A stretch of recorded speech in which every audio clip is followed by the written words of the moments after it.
Irmãos, nós vamos dar continuidade na meditação dos textos da primeira carta de Paulo aos Coríntios.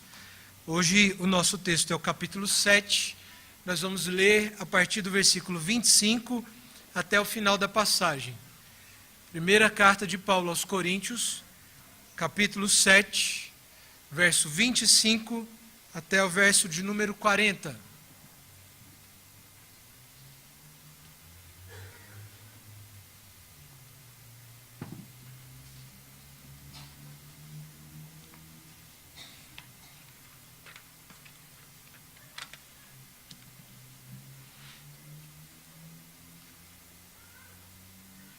Primeira carta de Paulo aos Coríntios, capítulo 7, verso 25 até o versículo de número 40.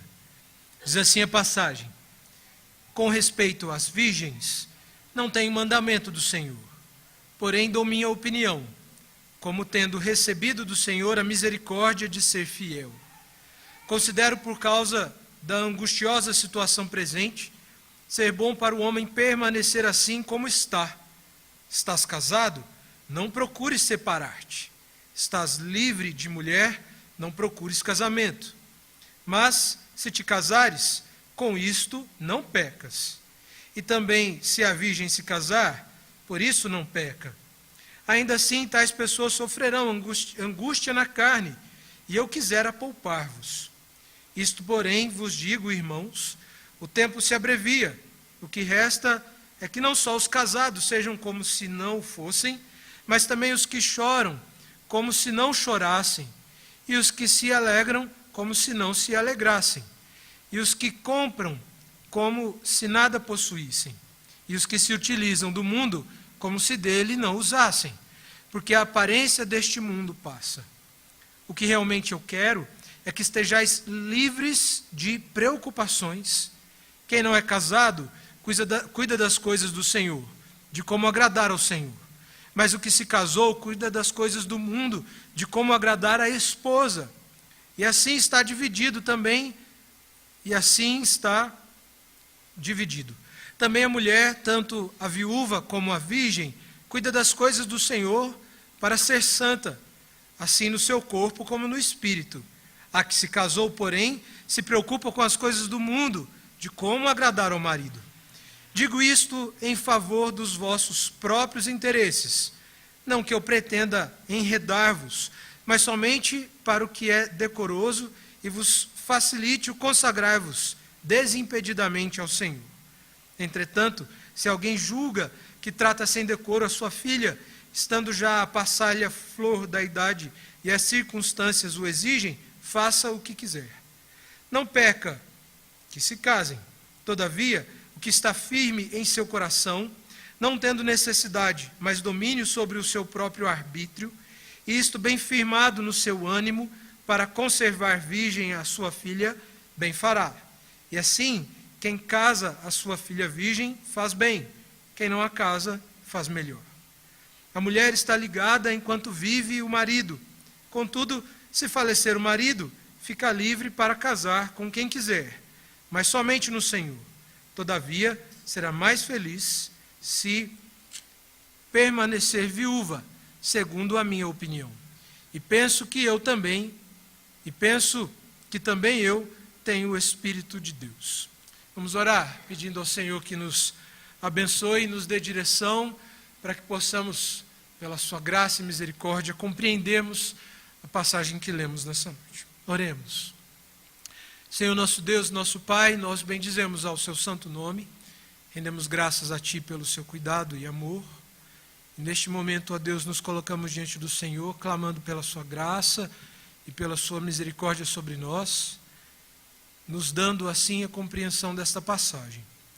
Sabemos, ó Pai, que por nós mesmos não podemos discernir as coisas espirituais, mas oramos para que pela graça e a misericórdia do Senhor, o Senhor nos dê a compreender qual é a sua vontade e as verdades reveladas nessa passagem, que implicam em práticas e conduta para a vida de cada um de nós. Que o Senhor abençoe a nossa igreja e que no meditar da sua palavra possamos, portanto, ser edificados. Seja conosco, é o que nós te pedimos, no nome do seu Filho amado, Cristo Jesus, nosso Senhor e Salvador. Amém. Irmãos, a primeira carta de Paulo aos Coríntios, nós já temos meditado nela há alguns meses e fizemos alguns intervalos entre um texto e outro, mas já existe um certo tempo que nós estamos estudando essa carta e nós estamos caminhando para a metade da carta. Quando nós olhamos para o texto de Coríntios, nós podemos dizer algumas coisas, observar algumas coisas muito claras nessa passagem, como, por exemplo, a praticidade daquilo que o apóstolo Paulo nos ensina nesses textos. Há alguns textos que o apóstolo Paulo escreve, como, por exemplo, a carta aos Romanos, que traz um tom extremamente teológico, embora, obviamente, tenha implicações práticas para a vida da igreja. Não há teologia que não tenha implicação prática para as nossas próprias vidas. Mas, obviamente, há cartas e passagens que têm um conteúdo claramente prático e uma orientação claramente prática para a nossa vida e para a nossa conduta, tanto pessoal quanto em comunidade, principalmente na vida da igreja. Quando nós olhamos para o texto de Coríntios, nós podemos dizer, essa é uma carta extremamente prática. E à medida que nós estudamos o texto, nós podemos ver que Paulo ele orienta a igreja quanto à conduta que ela deveria adotar, uma conduta de acordo com o evangelho que eles haviam recebido, para que assim pudessem viver em unidade para a glória de Deus, para a edificação da igreja e para a edificação de Cristo. Há vários problemas que o apóstolo Paulo trata nessa passagem. Há várias questões que são passíveis de correção no texto que o apóstolo Paulo escreve aos Coríntios, desde o primeiro capítulo até aos capítulos finais, onde ele orienta a conduta da igreja no culto público, quanto à prática de dons, e inclusive com relação à participação na ceia do Senhor. Apenas para relembrarmos alguns pontos que o apóstolo Paulo trata no texto, é interessante nós observarmos que os primeiros 4 capítulos dessa carta tratam a respeito da unidade. O apóstolo Paulo está chamando a atenção dos crentes de Corinto à unidade cristã. Eles deveriam viver em unidade, promover a unidade mediante a conduta deles e a fé que lhes foi entregue pelo próprio apóstolo Paulo. Mas o que o texto nos mostra é que eles estavam promovendo divisões por determinada predileção que eles tinham em relação a um pastor em detrimento de outro. O texto de Coríntios nos mostra que das inquietações e dos anseios daqueles cristãos, uns diziam, eu sou de Paulo, outro de Apolo, eu sou de Cefas e outros de Cristo.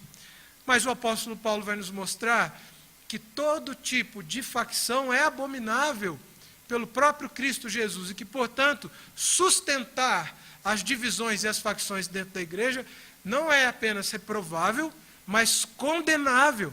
E ele exorta a igreja que imediatamente deixem as facções e passem a viver em unidade mediante o chamado de Cristo Jesus para a vida da igreja. No entanto, os problemas não se limitam às questões da unidade da igreja. Mas existem problemas também relacionados à área sexual. E nós podemos perceber que há 2 momentos muito claros nos textos anteriores em que o apóstolo Paulo trata especificamente acerca desses assuntos. No capítulo de número 5, o apóstolo Paulo trata a respeito de um problema que existia dentro da igreja, que ele vai dizer que não existia nem mesmo fora da igreja. A expressão do apóstolo Paulo é dizer e afirmar que entre os cristãos de Corinto havia imoralidade tal, como nem mesmo entre os gentios. E ele diz que essa situação era uma situação de incesto. Ou seja, havia um homem que estava se deitando com a mulher de seu pai, e há um outro problema, porque há uma questão relacionada à sexualidade aqui, era um caso específico, não era algo que toda a igreja tinha como um pecado comum, embora a questão da prostituição era uma prática comum entre a igreja, e o apóstolo Paulo vai reprovar isso também numa outra oportunidade. Mas além do problema da sexualidade, Paulo vai tratar da omissão da igreja em disciplinar essas pessoas, em se posicionar diante do pecado dessas pessoas. Quanto àquele homem incestuoso, o apóstolo Paulo diz assim, olha, eu, mesmo não estando com vocês, mas já o sentenciei. E o apóstolo Paulo diz que para que a alma daquele indivíduo que estava em pecado fosse ganha, o seu corpo deveria ser entregue ao diabo, ser entregue a Satanás. Paulo, obviamente, está tratando desses assuntos com muita dureza. Paulo está, em certo sentido, irado contra os pecados que aquela igreja estava cometendo, bem como a omissão, ou seja, em não tratar os problemas daquela igreja. Há um outro problema que está relacionado ao litígio, ou seja, haviam crentes e irmãos da igreja, da comunidade local, que estavam entrando em atrito e levando seus irmãos de fé à justiça civil, à justiça comum. E o apóstolo Paulo vai dizer que isso também era um equívoco, porque os problemas de dentro da igreja deveriam ser tratados dentro da igreja. E ele ainda diz que o só haver contenda entre os crentes já era uma derrota para eles. Paulo vai instruir, então, para que eles resolvessem os seus problemas dentro da própria igreja.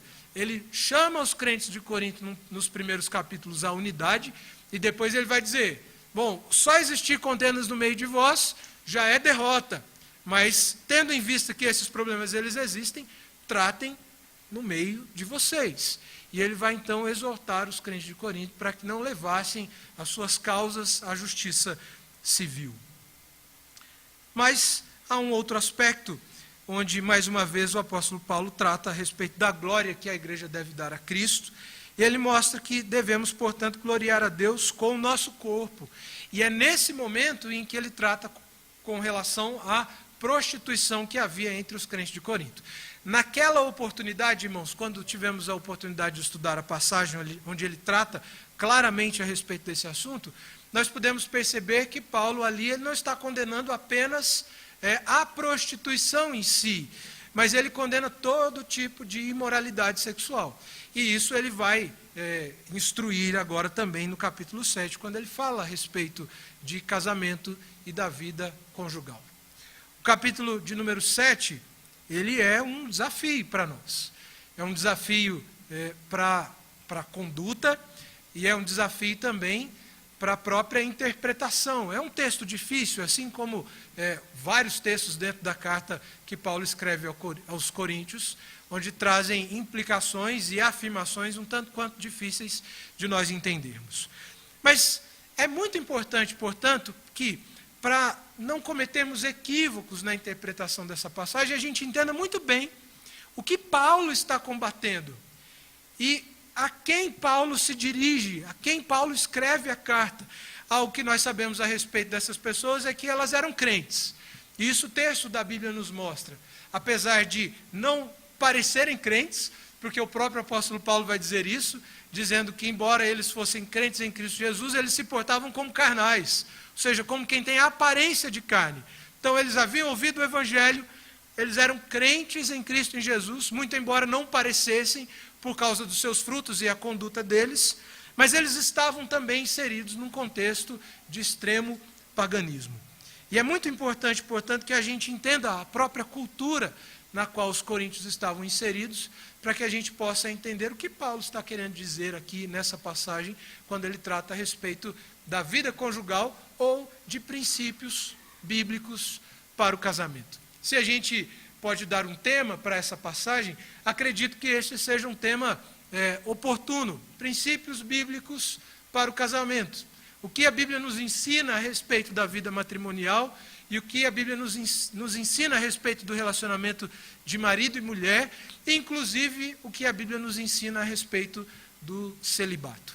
É por isso que mencionei no começo que essa é uma carta extremamente prática, porque ela trata a respeito da vida comum da igreja e ela trata a respeito de aspectos comuns da vida humana, mas não menos importantes, como o próprio casamento e a vida conjugal. E nós sabemos, irmãos, o quanto esse assunto, no nosso contexto e no momento histórico e a situação do nosso próprio país, o quanto este assunto se faz pertinente e importante para a vida da igreja. O quanto nós temos sido, de fato, afetados por todo tipo de influência que desconsidera a própria palavra de Deus e princípios que são tidos como verdade que devem nortear a nossa vida conjugal. Mas antes de ouvir o mundo, nós devemos entender o que a Bíblia nos ensina. E em todo momento o que nós podemos dizer é que o apóstolo Paulo está dizendo assim à igreja: deixem de ouvir o mundo, deixem de ouvir a sabedoria do mundo, porque esta no último dia será destruída por Deus, e essa diante de Deus não tem valor algum. Aquilo em que nós devemos fundamentar a nossa conduta, seja em qualquer esfera da vida cristã, é no Evangelho de Cristo Jesus, o qual nós recebemos. O que o apóstolo Paulo ele nos ensina, portanto, na carta como um todo, é que o Evangelho ele não é apenas um sistema filosófico ou um sistema litúrgico que rege a conduta dos crentes no culto público. Mas o cristianismo e a fé cristã, ele afeta todas as esferas da vida cristã, todas as esferas da vida humana. Por isso que é uma incoerência muito grande quando nós nos portamos de maneira controversa ou incoerente com a palavra nas esferas da nossa vida, como, por exemplo, no trabalho, ou na escola, ou nos relacionamentos. Dentro da igreja, somos inquestionáveis, mas fora da igreja, agimos de maneira contrária àquilo que a palavra nos ensina. O que a Bíblia nos ensina e o que o apóstolo Paulo está ensinando aos crentes de Corinto é que o Evangelho não é algo que deve ser vivido apenas no culto público ou nas reuniões em que os crentes se encontravam para cultuar a Deus, para estudar a palavra, para as suas orações e para a comunhão. O Evangelho deve ser vivido fora das quatro paredes, em toda a esfera da vida humana.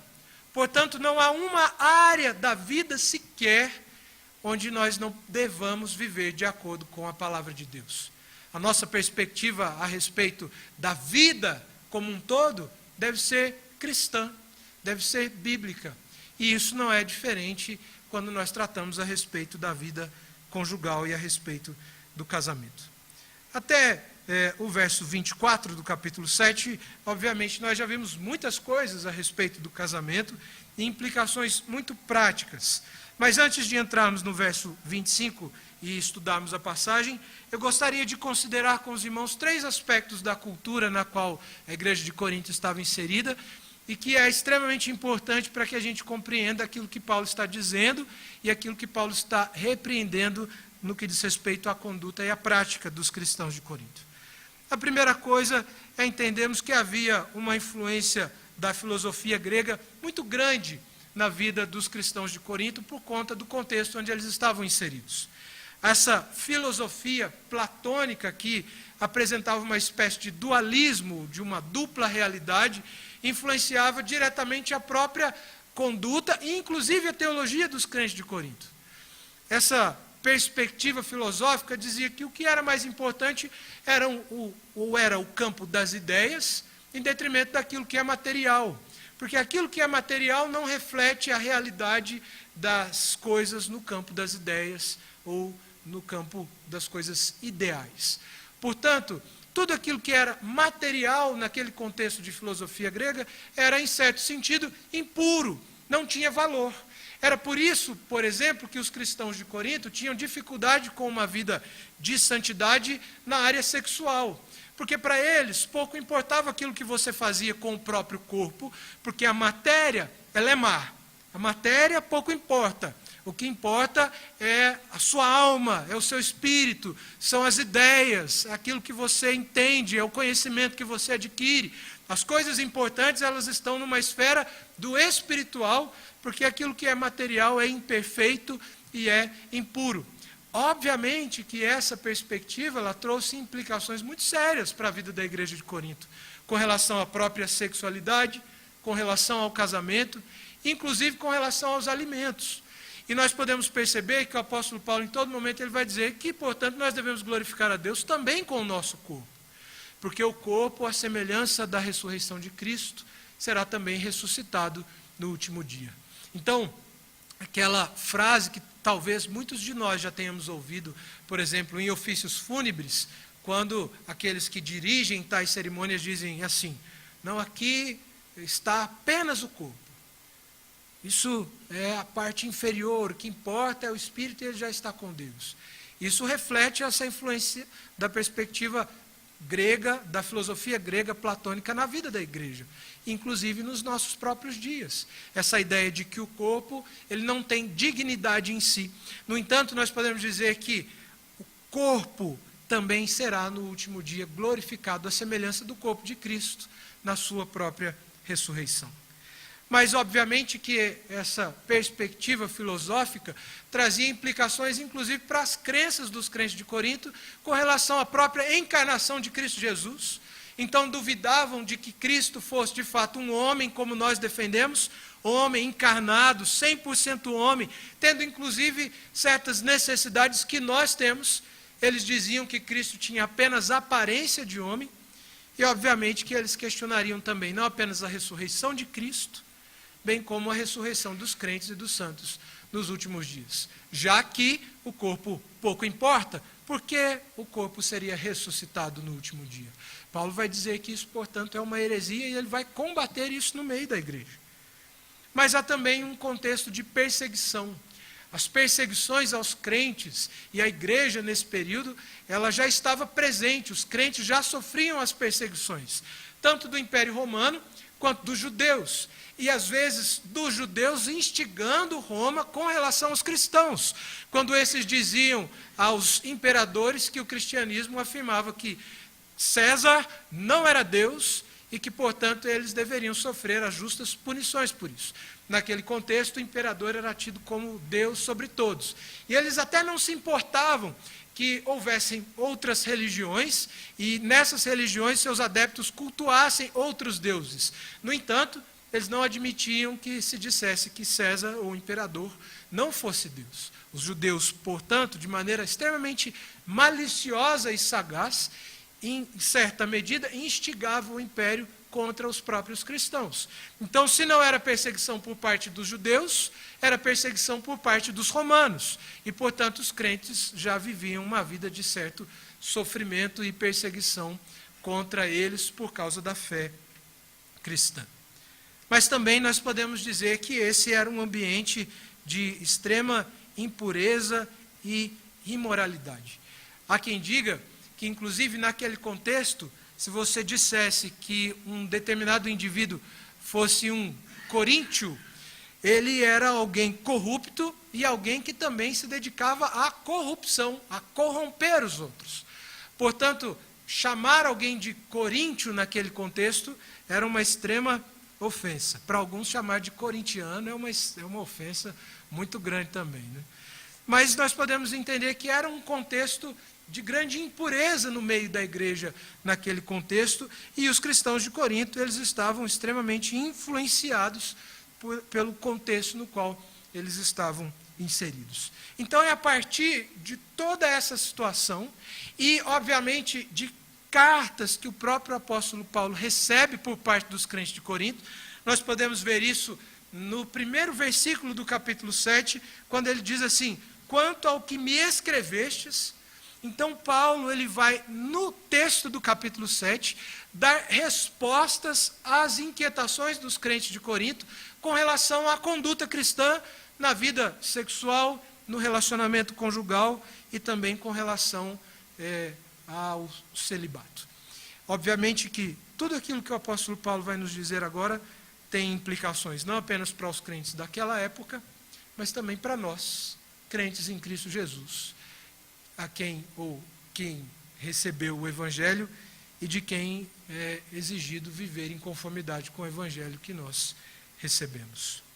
No primeiro momento, portanto, irmãos, do verso 25 até o verso de número 28, o texto nos fala a respeito desse status do relacionamento conjugal ou da vida marital.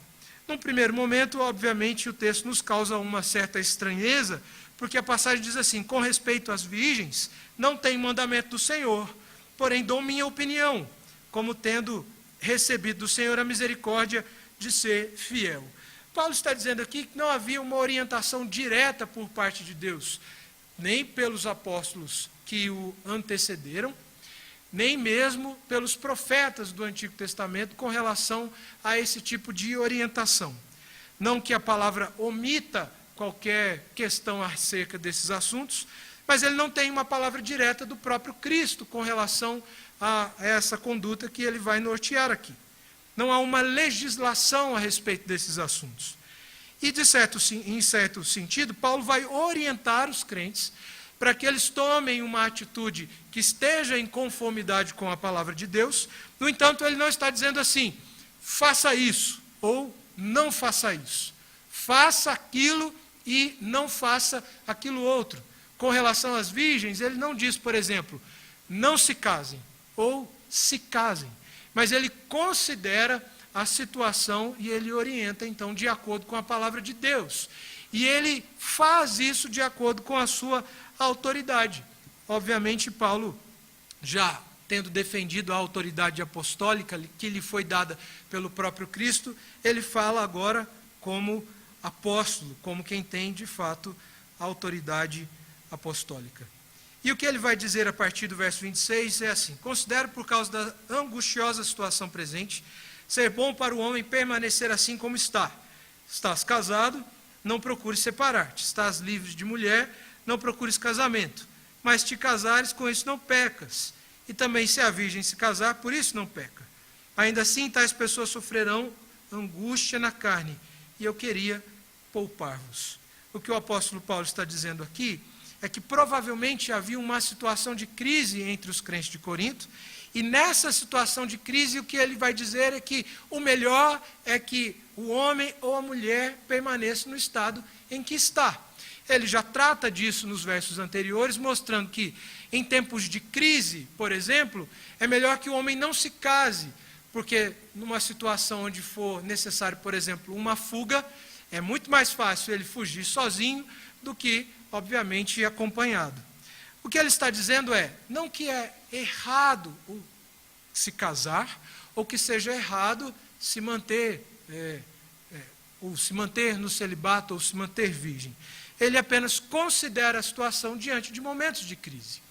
Essa crise da qual Paulo fala nesse texto, ela provavelmente seja uma crise que diz respeito à perseguição, como nós mencionamos, os crentes sofrendo a perseguição por causa da fé, mas há uma provável crise de fome que assolava aquela região. Por exemplo, quando nós olhamos o texto mais adiante, quando Paulo vai tratar com relação à conduta dos crentes na ceia e na participação da ceia do Senhor, ele vai dizer que alguns crentes estavam indo para a ceia com fome. E ele vai dizer que, portanto, essa não era a maneira mais adequada de se participar da ceia do Senhor. Ele considera, portanto, essas situações na perspectiva de poupar os crentes do sofrimento. O que ele vai dizer é, em tempos de crise, é melhor, portanto, que o homem permaneça como está. Se está casado, se mantenha casado. Não procure se separar, mesmo em tempos de crise. Se está solteiro, permaneça solteiro. E ele vai continuar esse assunto nos textos que nós temos ainda diante de nós, mostrando que nessa conduta nós também podemos glorificar ao Senhor.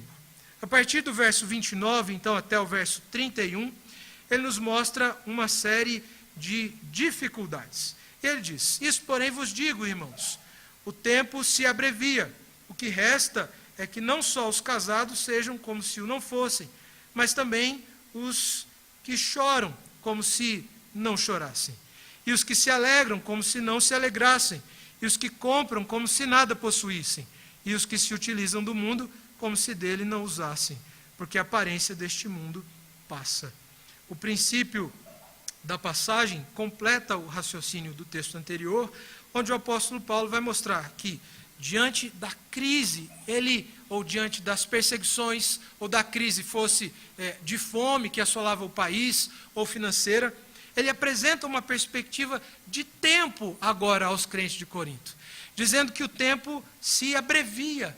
Mas é claro que o apóstolo Paulo não está tratando aqui com relação aos dias do calendário, mas ele está tratando com relação ao reino de Deus e a presença do reino de Deus na vida cristã e as implicações da presença do reino de Deus na vida cristã. Nós podemos observar as palavras do próprio Jesus no texto de Marcos, quando na sua pregação, após a prisão de João Batista, ele vai dizer assim, o tempo está cumprido, o reino de Deus está próximo. Arrependei-vos e crede no Evangelho. A mensagem de Jesus era para que aqueles que agora o ouviam pudessem colocar a sua esperança e os seus corações nas coisas do porvir, nas coisas futuras, nas coisas do reino de Deus, muito mais do que nas coisas materiais. Porque mesmo com relação ao casamento, como o texto vai dizer aqui, isso tudo tem um fim determinado. Ele explora o assunto do casamento, mostrando que como nós podemos viver, de fato, para a glória de Deus no nosso casamento, mas ao mesmo tempo ele mostra que o casamento tem um fim determinado por Deus, e esse fim é até o momento em que Cristo Jesus voltar. Dali em diante não haverá mais casamento, assim como nós podemos constatar no texto das Escrituras, que nos afirma que nos céus os homens nem se casam, nem se dão em casamento. Então, embora a vida conjugal ela seja extremamente relevante, inclusive para o crente glorificar a Deus e revelar a Cristo Jesus na sua vida conjugal e no seu comportamento, o que o apóstolo Paulo vai mostrar aqui e ensinar aos crentes de Corinto é que eles deveriam, ao invés de se preocuparem com as coisas deste mundo, com as coisas do tempo presente, colocarem o seu coração e a sua expectativa no reino de Deus e na glória de Cristo Jesus. Porque o tempo e essa vida, segundo o apóstolo Paulo, ela é extremamente breve, ela é passageira. Irmãos, quanto a vida é breve, quanto a vida é passageira. Próprias Escrituras nos diz que se nós chegarmos a 70, 80, o que nós temos é canseira e enfado.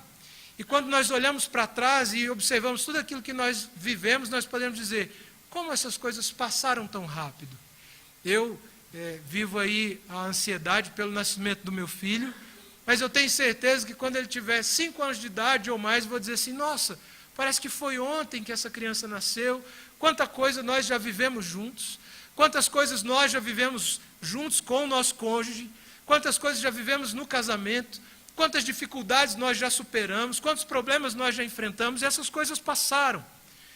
E a Bíblia nos ensina que esse tempo no qual nós vivemos é breve, é efêmero, é passageiro. Por isso, é um engano muito grande quando nós colocamos o nosso coração e os prazeres do nosso coração nas coisas dessa terra. Porque todas essas coisas certamente um dia passarão. O crente, portanto, deve ter a sua esperança em Cristo Jesus. Olha o que o versículo final do verso 31 nos diz. Porque a aparência desse mundo passa. A nossa força, a nossa disposição, a vida de entes queridos, da esposa, dos pais, tudo isso passa. Portanto, é um equívoco muito grande quando nós buscamos os prazeres do nosso coração ou colocamos a busca dos prazeres da vida nas coisas que são estritamente materiais. Não que seja um problema. Deus nos deu prazeres para que pudéssemos gozá-los para a honra e glória do seu próprio nome. No entanto, os prazeres que Deus nos dá para vivermos aqui não são um fim em si mesmos. É por isso que nós podemos dizer, o casamento é bênção de Deus. A vida conjugal é bênção de Deus. A vida e o relacionamento sexual no casamento é bênção de Deus. No entanto, não tem um fim em si mesmo. A finalidade do casamento não é o casamento. A finalidade da relação sexual não é a relação sexual, mas é a glória de Deus e a glória de Cristo Jesus. O que o apóstolo vai nos mostrar é que, de fato, as dificuldades nós vamos vivê-las nesse tempo presente.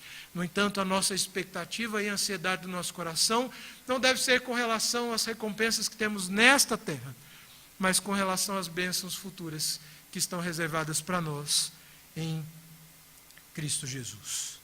Do verso 32 até o verso 35, o texto ainda, obviamente, falando a respeito de casamento, a passagem diz assim: o que eu realmente quero é que estejais livres de preocupações. Obviamente que aqui o apóstolo Paulo está completando o raciocínio anterior, dizendo que ele quer que eles deixem toda a ansiedade com o próprio Deus. Quando ele vai dizer que os casados vivam como se não fossem, é justamente para que eles coloquem a sua expectativa na glória de Cristo Jesus que está reservada para os santos e que, portanto, as tribulações e as dificuldades que viemos a viver no tempo presente não venham ocupar o todo do nosso coração.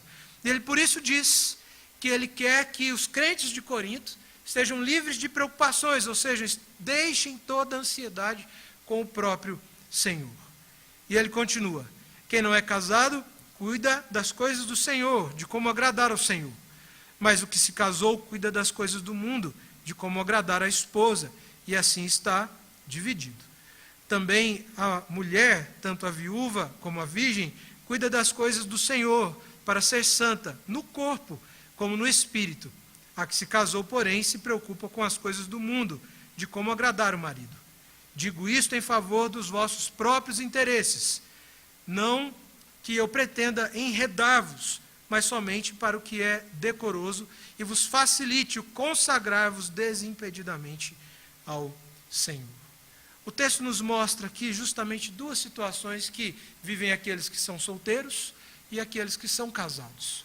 Aqueles que são solteiros, obviamente, têm uma oportunidade maior de se dedicarem a Deus.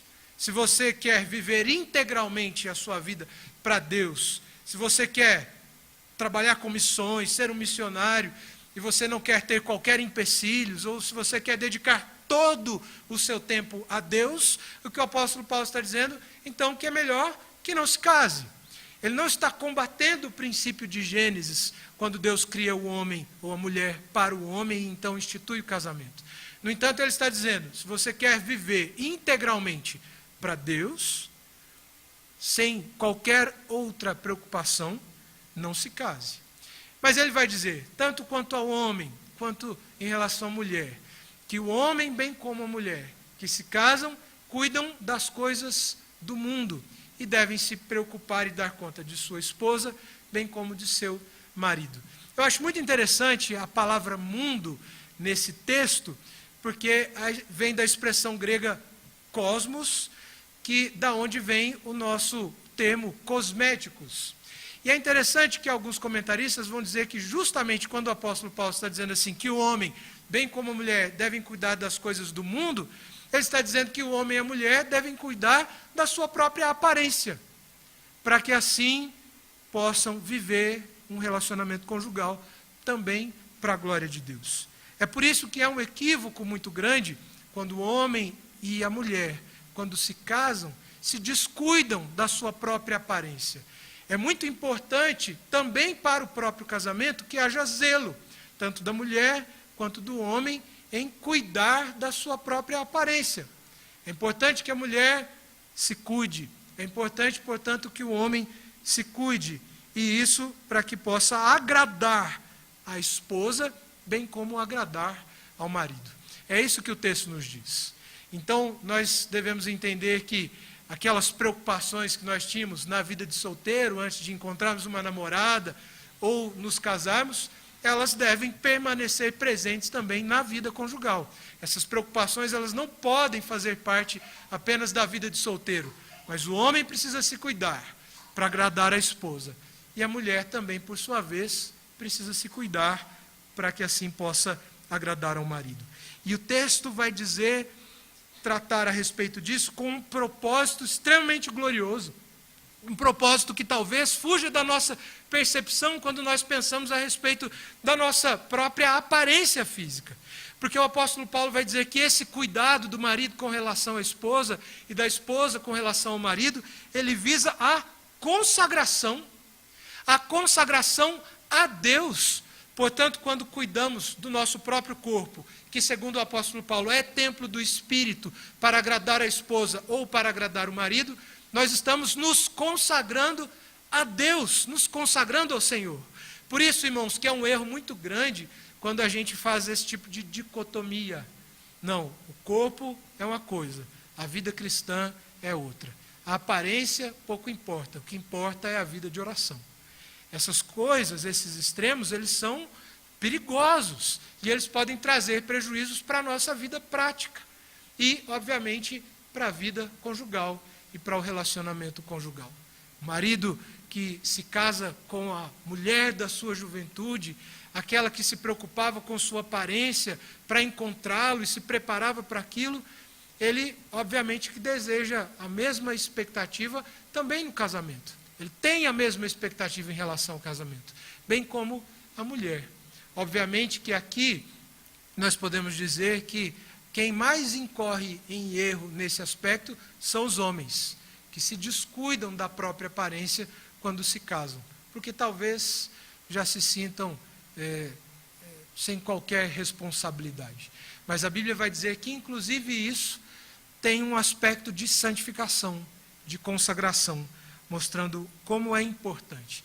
E nós podemos perceber aqui como que o Evangelho que nós recebemos de Cristo Jesus, ele tem implicações tão práticas para a vida cristã. Como o Evangelho, ele diz respeito a toda a esfera da nossa vida, inclusive do cuidado que nós devemos ter com o nosso próprio corpo.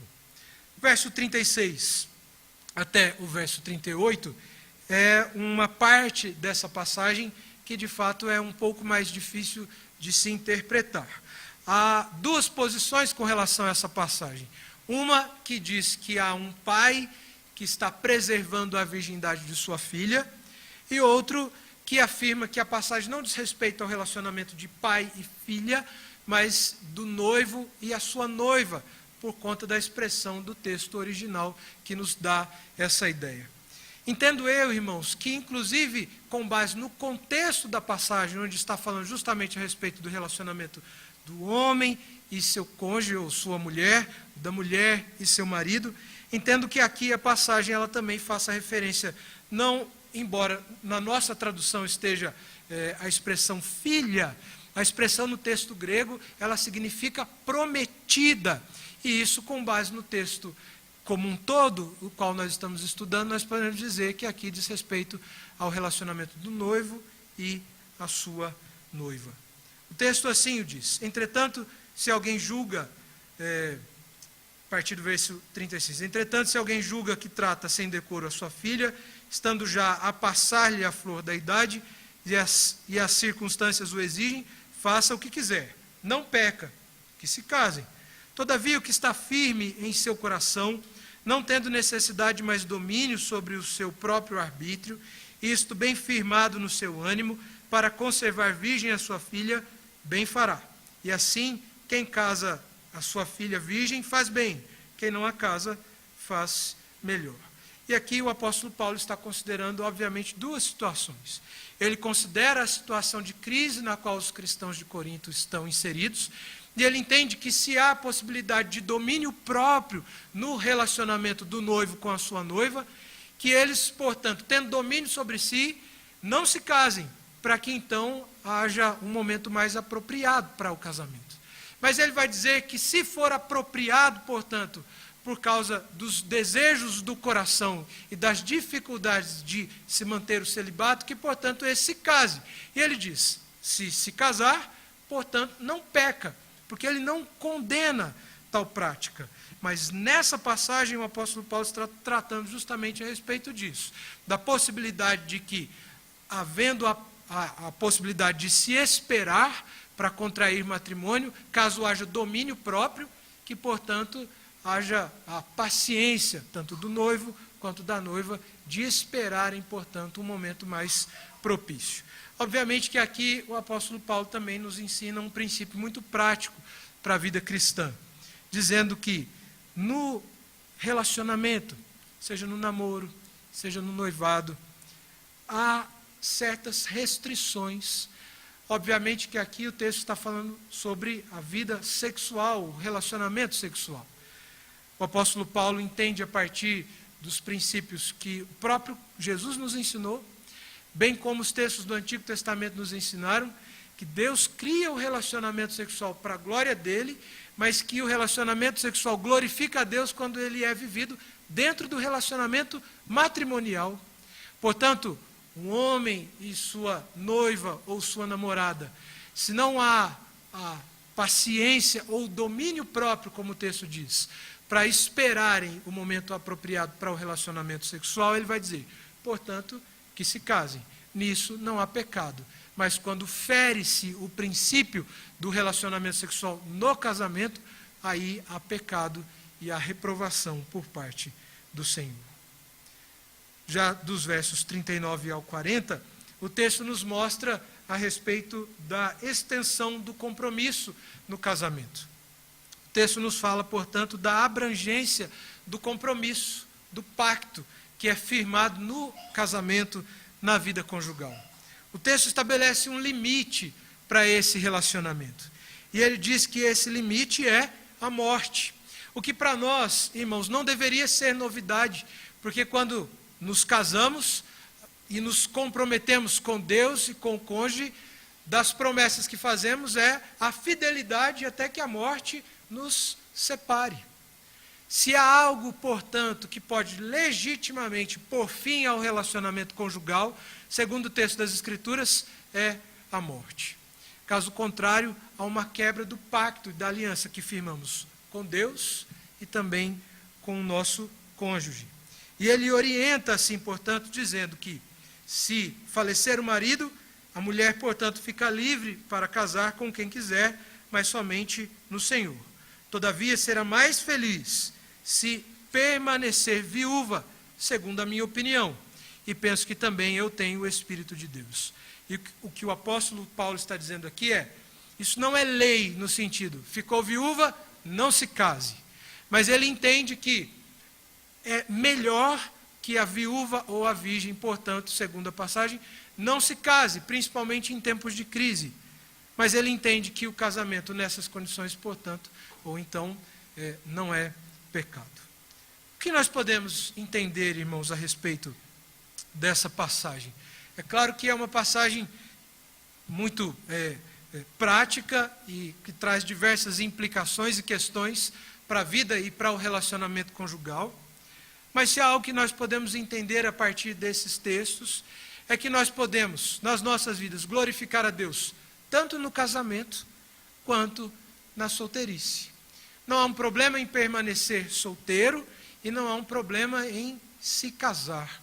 No entanto, desde que na solteirice ou no casamento estejamos ou possamos viver debaixo da palavra e da orientação de Deus para a nossa vida e para o nosso próprio relacionamento. Entendendo que, mesmo se permanecermos solteiros ou se nos casarmos, as nossas práticas e a nossa conduta, a nossa escolha deve visar, sobretudo, a glória de Deus. Deve visar, sobretudo, a glória de Cristo Jesus. Tendo em vista que o relacionamento conjugal, como já tivemos a oportunidade de meditar aqui, ele é um tipo do relacionamento de Cristo com a sua igreja. Se nos casarmos, devemos nos portar, portanto, ou da maneira com que a palavra estabelece, vivendo uma vida de fidelidade, para a honra e glória do Senhor, buscando agradar a esposa e a esposa buscando agradar ao marido, para que assim possam se consagrar mutuamente, para que assim possam viver também uma vida de santidade e santificar o seu próprio lar. Mas se optarmos pela vida de solteiro, que entendamos que há limites para isso, muito embora tenhamos também a possibilidade de viver de maneira mais intensa para a glória de Deus. Viver solteiro não é um problema. O que nós podemos dizer é que é até um equívoco, portanto, quando dentro das igrejas as pessoas se empenham em arrumar casamento para as outras. Nós precisamos entender que, segundo as Escrituras, casamento não é para todos. Casamento também é um dom que Deus nos dá. E há pessoas, irmãos, que certamente seriam muito mais felizes se não tivessem se casado. Mas nós precisamos entender que se obteve o casamento, agora devemos viver de acordo com aquilo que a palavra de Deus estabelece. E mesmo nas dificuldades, buscarmos santificar e consagrar o nosso casamento. Há pessoas que têm o dom para que se mantenham solteiras. E isso também é dom de Deus, é graça de Deus. Portanto, não é demérito nem de quem vive solteiro e nem de quem opta pelo casamento. O que nós precisamos entender aqui, seja em qual for o estilo de vida que optarmos para nós, devemos viver para a honra e glória do nosso Deus, entendendo que o Evangelho ele traz implicações de conduta e prática para as nossas vidas, tanto na vida conjugal, quanto na vida que vivemos solteiros. Que Deus nos abençoe e nos ajude, irmãos, a vivermos o Evangelho em toda a área das nossas vidas, para a honra e glória do seu nome.